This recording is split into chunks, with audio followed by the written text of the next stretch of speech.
I need everyone who is having discourse on the individual songs that Chloe and Halle are dropping to wrap this conversation up by 11:59 p.m. because I'm so sick and tired of how these things are going in a circle.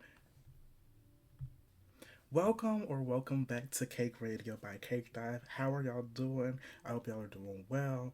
My name is the Cake Dive, and today I wanted to do a special episode talking about the the song that Chloe is dropping this week. As of dropping this, she'll be dropping it tonight, called Boy Bye, and the discourse that is always happening on social media regarding the solo songs that Chloe and Halle are dropping.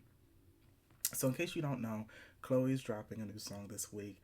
It's called Boy Bye. It's the second single off of her upcoming album. We don't know what the title is, but everyone is calling it C2. And every once she started doing her promo for it, she's really pushing the song. She's getting the girls to do dances for it.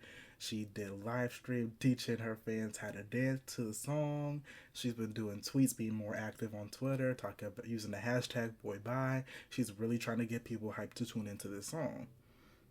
She recorded a music video for this one. The last single that she dropped for this new era of her music was FYS. Can't say the full term on YouTube, but you know, F your status. And there was no music video, it was just a visualizer, but she was pushing the song on social media, especially on TikTok. And like clockwork, it seems like the girls love to like pop up on Twitter and be like, "Oh, you need to find your sister now. You need to go and find your sister because this solo music sucks, and y'all need to get back to making Chloe and Halle duo music because I can't take this anymore." Y'all been doing this for the past couple of years, and with the variety of things that have happened between that time, you know, we had the first album in pieces by Chloe drop. We've had Halle drop her two singles for her upcoming album, and we're getting a new album rollout by Chloe. And we've also heard rumors that, you know, not rumors, but we've heard by Chloe and Halle that we're going to be getting a duo album either end of this year or sometime next year. And the girls keep having the same talking points. They did try shaking it up with In Pieces because they was trying to figure out why In Pieces didn't perform up to stuff.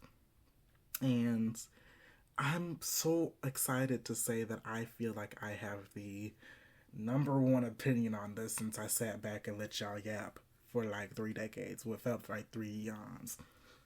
So for me, how I feel about Chloe and Halle's individual songs is with this era in particular. For Chloe, let's start with Chloe first. With the new singles that we're getting, I'm liking them. I'm sorry, like I like them. Like I need to preface this by saying that because I gotta break my silence. I like the solo music. Like I kind of like it. Like it's I say kind of like it, but I gotta brace y'all for this. Last year for Spotify Wrapped and for Apple Music Replay, Chloe may have been my number one most streamed artist.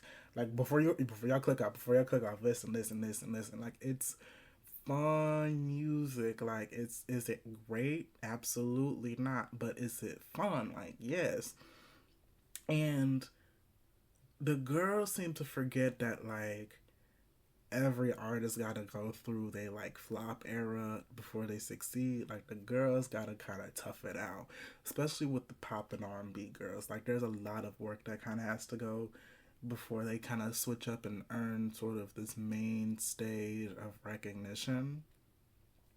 And with Chloe and Halle, I think a lot of people forget that like they were still relatively new to like the public zeitgeist before they, you know, temporarily split up and started doing solo music. Like they really started entering like public recognition once Ungodly Hour hit, and the girls keep forgetting that that took place in the middle of the pandemic. And we need to be like the girls were like, oh, like we this is the album of the year, like this is all the things, like, and yes, like Ungodly Hour alongside the other albums and mixtapes that Chloe and Halle have dropped is are some really great body of works. Like it's they're damn near untouchable. in terms of quality. And it's just like very interesting that once the girls had to split up, and which when they explained that they had to split up, the explanation was very valid. Pandemic happened, obviously, and then Halle had to go off and start doing filming for The Little Mermaid, and Chloe was just home and she couldn't really do anything. Like, she was acting too, don't get me wrong, but she wanted to get back into the studio and she started doing her solo music.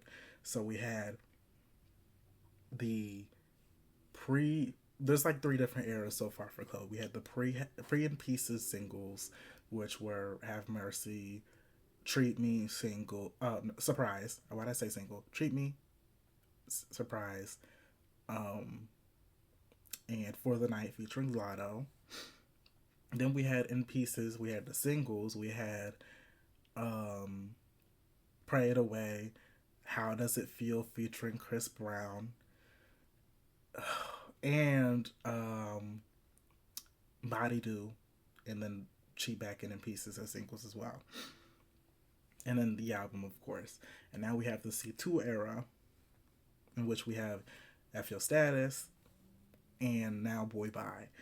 And the girls are just the reactions that people have had during these different eras has been very telling. That I feel like honestly people weren't willing to give the girls the chance to grow with their individual music because they're expecting the same quality that they had together to be intact with them separate.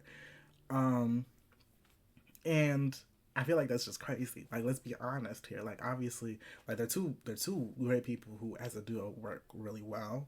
But when you have to work separately and you have to kind of be on your own, we have to be very clear that you have to like rebuild and like find the right producers, find the right writers, find the right talent to like make sure that your individual sound is also strong. This isn't just an issue with Chloe and Halle. This is an issue with anybody who splits off from a group into a solo career. I mean, I'm about to talk about this in another episode, but JT is entering her solo era, and so is Young Miami. They're both entering their solo eras, and if you listen to their music that they've dropped individually and independently, their sounds and their approaches to this music are very different than what they were when they were together as the City Girls. And everyone loves talking about Beyonce when it comes to Chloe and Halle because, you know, they're signed to Parkwood and all that jazz. And I'll be talking about that later. But it is very interesting to me that the girls forget that Beyonce had to put some work in before she really hit it off as a solo artist. Like, yes, she was in Destiny's Child for a good period of time, but the girls forget that, you know, she had her era, she had her flop eras. Like, let's be real. The her debut single, which was "Work It Out," the girls be thinking that it was like Dangerously in Love, but or like Crazy in Love, but no, it was "Work It Out," the single from that Austin Powers movie. She dropped that, the girls wasn't feeling it. Then she made the famous track that the girls love, um Crazy in Love, and that hit it off. And if you look at the videos and stuff that Beyonce was doing during these different eras, from like the Dangerously in Love era to the Sasha Fierce era, and even with the Four era, it was I feel like it was every era up until like the self-titled era. The girls would probably say that she was doing too much because she had so many different insane performances and insane set pieces and intros that she was doing when she was performing songs on stage, from as well as what she was doing in these music videos, because she wanted to prove that she had the stuff. Like, she was able to like perform and give y'all all the things. And the girls nowadays, especially the new fans and stands, be popping up and they're like, oh, like Beyonce always been like this. Beyonce always been doing this. And no, there was a lot of growth that came to get to this point. That being said, there's also a lot of people who are like, oh, but like, there's a lot of people who will rebut what I'm saying here and being like, well, at least Beyonce's music early on was good. I feel like a lot of people are forgetting that like they were giving Beyonce so much like trouble. They're giving Beyonce so much trouble with the music up until her transition to the self-titled era, arguably, in which everyone was like, "Oh, like this is Beyonce. Like this is the artist that really doesn't have to listen to us. She can put out music, and we can just appreciate the art form." And that is usually how it is for solo artists. Like usually they're putting out music and they have a small group of fans, and everyone else is not giving them the time of day until they start dropping hits and bangers consistently and they have their golden moment. SZA as an R&B artist also had a similar thing. Like she was not for the locals. Like she was doing a lot of EPs and albums and stuff that was really only being paid attention to a small demographic of like fans. And even with like Control, like it was Control felt very much an album that was gatekept by people because the girls was like, oh, the other, like the locals weren't getting that. The people, the average Joe was not listening to Control, but there was an audience of people who were like, oh, like this is the album that was giving all the things.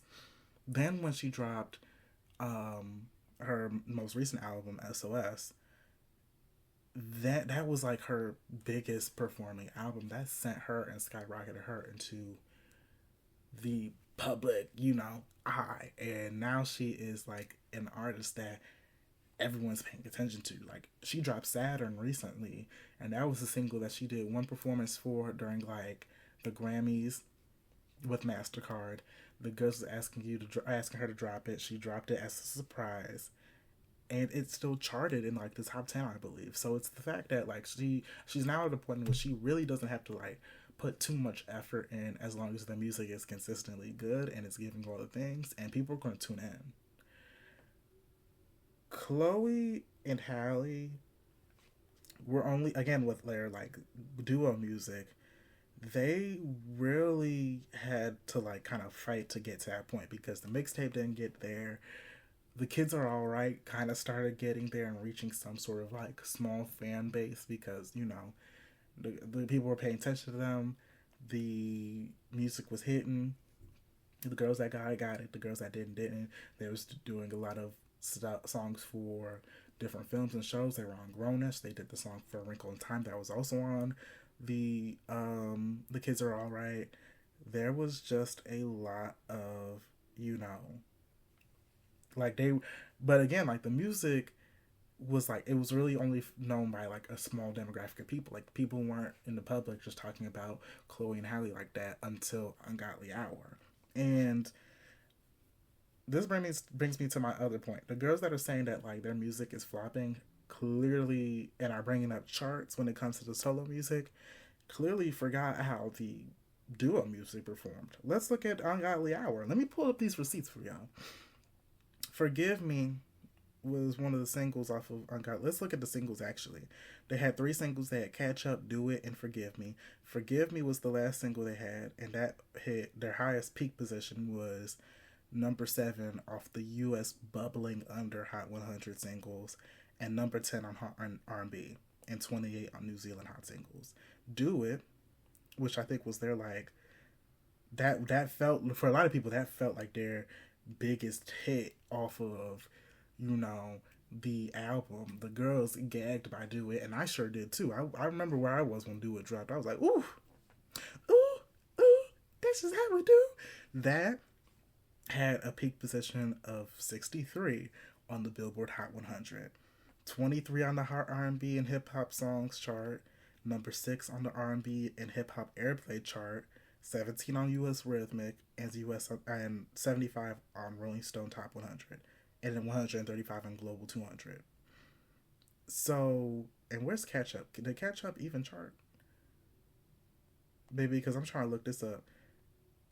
I don't think Catch Up even charted, but the album Ungodly Hour, that peaked at number 16 on the Billboard 200 charts and number 11 on the top R&B and hip hop albums charts. So, and I feel like, which is kind of, for me, I'm one of those like, oh, charts don't matter people. But for me, I'm kind of the person who's like, oh, the charts don't matter unless y'all bring up the charts. Because once y'all bring up the charts, then I'm looking up the data, being like, well, this is how it actually is. Because when it comes to this behavior of people like engaging in stand clownery, the clown bites back, and I'm the one who's biting back because baby, you would think this album hit number one on the Billboard Hot 100 charts for like 16 weeks. The way that the girls are trying to get these ladies to get back together and doing music together. Now let's look at how Chloe's songs have charted and performed. So, Have Mercy was her debut track, and this was in the pre. We're starting with the pre In Pieces era.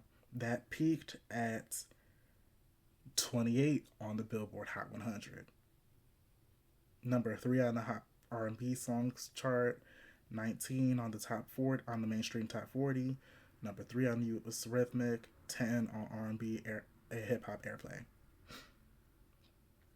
Treat Me. Let's dig into it. 81 on Billboard Hot 100 was its peak. Number 6 on Hot R&B Songs, 27 on Hot R&B hip hop songs. For the Night, and I don't think For the Night even chart. For the Night charted 25 on the Bubbling Under Hot 100 singles. Now, for me, I think For the Night was low-key a hit that got away because it had Lotto on it, and the girls, it came out in the wrong time because let's not forget the moment that song came out was back when that Nicki Minaj and Lotto beef started happening, and the girls was like, there's so many barbs who were like, oh, like, we don't like Lotto, like, we can't do Lotto anymore, like, why is Lotto on this track, da da da da da, like, Lotto shouldn't be on here. So I think it was the hit that got away. If it came out before that beef happened, I think people would have been fine with it. Now let's talk about the In Pieces tracks. Pray It Away didn't even chart. How Does It Feel hit, which was the Chris Brown song, hit number 10 on the Bubbling Under 100 Hot Singles and 17 on the Hot R&B Songs charts. Body Do didn't chart, and Pieces didn't chart, and Cheap Act didn't chart. Then she had Winter Wonderland, one of the Christmas songs that she dropped for fun. That hit 87. That peaked 87 on the US charts, on the Hot 100 charts, and then 19 on the R&B and hip hop charts, and number 5 on the US R&B charts. And then Fuck Your Status did not even chart. And again, Boy Bye is dropping at the time that I post this tonight. So if y'all want to listen to the music, listen to the music. But my point is, the solo songs for Chloe, and I believe the same thing is happening for Halle, because I remember Angel dropped around the Bubbling Under charts as well. Let's see, Angel dropped on the charts. Its peak was number 6 on the R&B hip hop digital songs charts, 23 on digital song sales, and then 21 on the Bubbling Under Hot 100 charts. And my point is, because I could, and In Your Hands. Let's talk about In Your Hands. The only chart that it hit on was the New Zealand Hot Singles chart as of now. But my point is, because I could talk about the charts all day if I really wanted to, and I don't, so let's move on. But my point is, their music is performing pretty much around the same range of like Bubbling Under to like somewhat being on the charts that the duo music was at. So my point is, if the girls are saying that they flops, have they always been flops?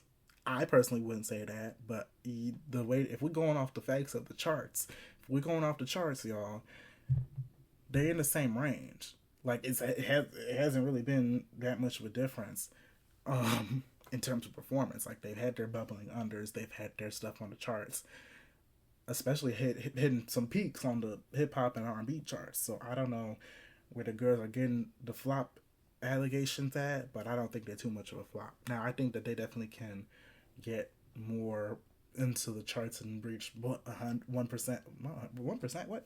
Reach number 1 and have some more hits. But the girls have been tuning in to the tracks. Like the girls tune into the tracks as much as they've been tuning in to the duo music. So that's my question for y'all. The second point that I wanted to discuss was the sound of it all. A lot of people keep talking about like, oh, like their sound just doesn't work. The individual sound that they have doesn't work. First of all, I feel like a lot of people, when they bring up the discourse between Chloe and Halle's individual solo songs, are only bringing them both up in spite of Chloe. Like I feel like a lot of the girls are only talking, when they're dragging the individual music, are only talking about Chloe's music. And I would argue that that's because Chloe's music is not that similar to what we've gotten with their duo music. Because with Chloe, she's been doing a lot of pop and R&B. Lately, she's been, since the In Pieces era, she's been doing a lot more R&B. Um, Whereas with Halle, she's been doing very much like her singing. It's been very much like what is it? Would we say it's R&B? Like R&B soul, like it's in that genre of music. It's been fairly consistent, and it feels very similar to what Chloe and Halle's sound was, with the exception that it's not as experimental. It's very refined, whereas Chloe's is a lot more experimental. The girls seem to just not want Chloe to be doing R&B and pop, and are just like, oh, like they both need to get back together. Um, all right, okay, and then y'all need to be careful because y'all might eat what y'all sow. Because what if they come, like, no shade to Chloe Halle because I love them dearly, but what if they come together and y'all don't like the album? What if they come together and like, okay, here's an album, y'all don't like the album?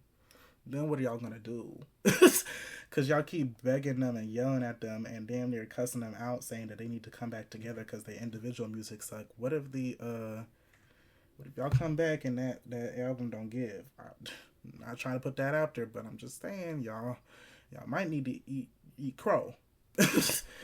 um, we also need to talk about the In Pieces of it all.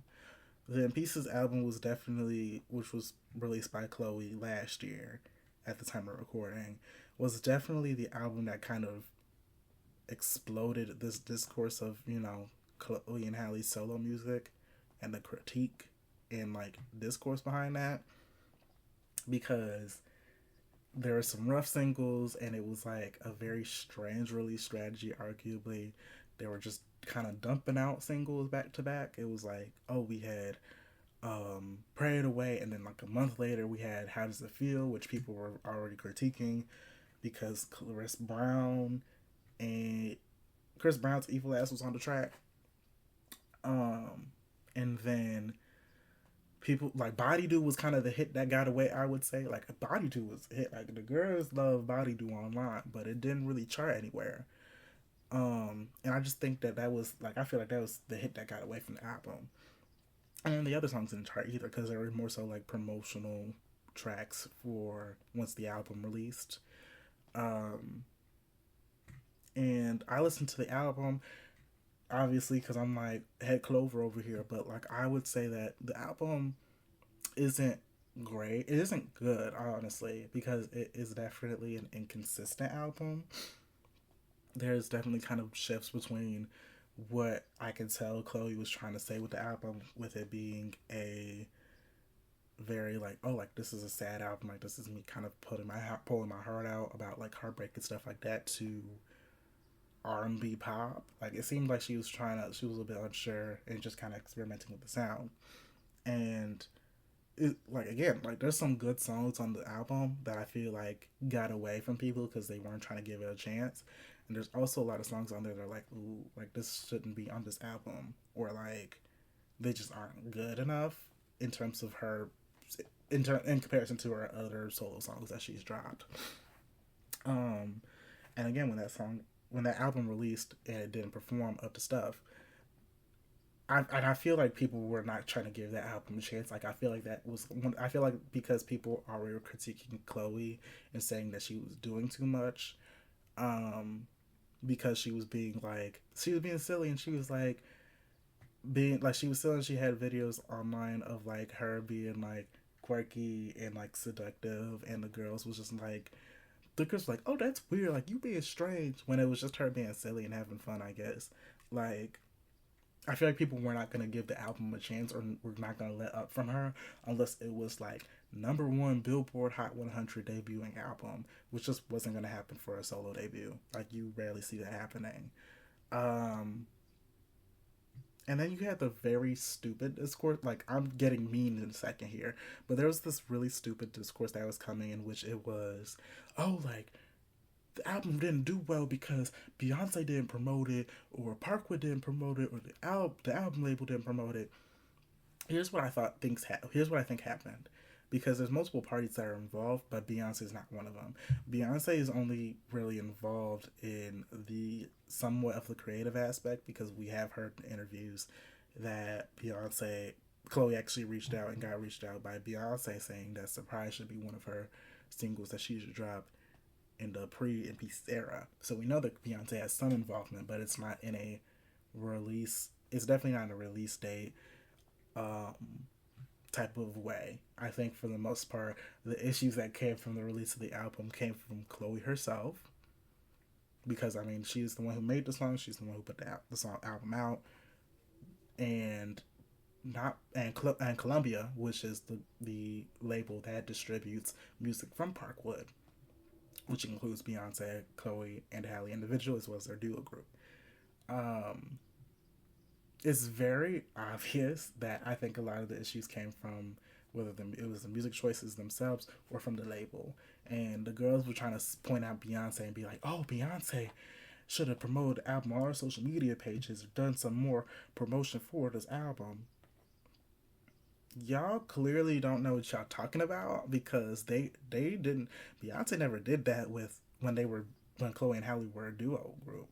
At most, what Beyonce did, if she had any involvement, was have them open for her on like the On the Run tour, and that's really it. Like, she wasn't really promoting the album like that on her own pages for real. So the girls expecting her to be out doing press tours for Chloe's album, being like, y'all should listen, or doing an Instagram post saying that y'all should listen, was not really gonna boost sales. In fact, I could see people, if she actually did that, I could see people doing tweets and write up saying, oh, sorry Beyonce, like, we love you, but we're not streaming that album. Like people were not gonna do it. It'd be damned if you do, damned if you don't. Um, so that's basically like it in terms of my like rant. I guess I didn't mean for this to be a rant, but y'all pissed me off with this discourse, and y'all need to wrap it up, because I'll leave y'all with this. If y'all really cared about them being a duo group, go stream the older albums. Get the older albums to chart again, because y'all have made that happen with other artists. Get the older albums to chart again, and then maybe they'll be coming back. They said they're gonna come back anyways, but y'all need to at least give these girls some room to grow and mature. Halle's music has been fairly consistent in terms of quality, so I don't know why people are complaining about her music not being good, because it actually is good. And Chloe's music, even though she's had some honestly some rough songs, she's also had some hits. She also has some bops, and I'm honestly excited for this second album that she's dropping, because I liked Fuck Your Status as a single. I also like the sound that I heard with Boy Bye. It seems definitely like an album that's going to be something that's hot for the summer. So I'm ready for you, Chloe. Like, we ready. I'm rocking with you. You having fun. You experimenting with your tracks. We here, we ready. And well, I'm here, I'm ready. I will be tuning in, and hopefully, I don't know if she's even gonna be watching this, because I don't believe celebrities listen to Cake Radio like that. But if you're listening or watching to this, girl, come back to Chicago for the tour. Like, I need to get some tickets. Let me get some tickets, because I missed you during the In Pieces tour, girl. Come back. You and Halle, come back. But that's all I got for y'all. This has been another episode of Cake Radio by CakeDive. I hope that y'all had a good time listening to this. If y'all have y'all thoughts, use the Q&A option on Spotify, or if you're on YouTube, drop a comment below of your thoughts, and I'll talk to you guys later. Bye-bye.